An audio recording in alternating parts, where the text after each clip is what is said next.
Just hours, the Democratic National Convention will kick off in Chicago. Tonight, President Biden will deliver the keynote speech. The week will be focused on the future and Vice President Kamala Harris. Caroline Cummings has the latest. With the Democratic National Convention set to start in just a few hours, Vice President Kamala Harris's number 2, Minnesota Governor Tim Walz, spoke to delegates about the hard work ahead.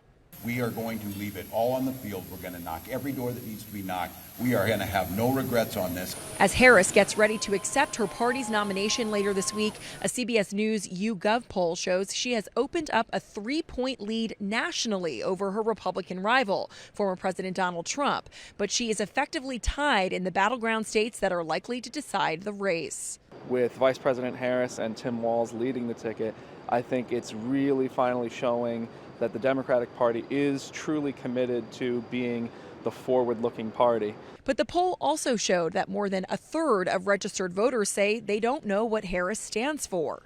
I very much consider us the underdog. We have a lot of work to do to earn the vote of the American people. Harris will use the convention to introduce herself to voters and outline her vision for the future. But first, a look back and a passing of the torch with tributes planned for tonight's headline speaker, President Joe Biden. He sees his role in this campaign as volunteer in chief. He's ready to do whatever he needs to do, whatever she wants him to do to get her elected. Security is tight in Chicago as law enforcement prepares for large protests opposing the war in Gaza. We're marching on the DNC to demand an end to all U.S. aid to Israel. In addition to protests outside, a pro-Palestinian group that calls itself Delegates Against Genocide will protest inside the DNC this week. Caroline Cummings, CBS News, Chicago.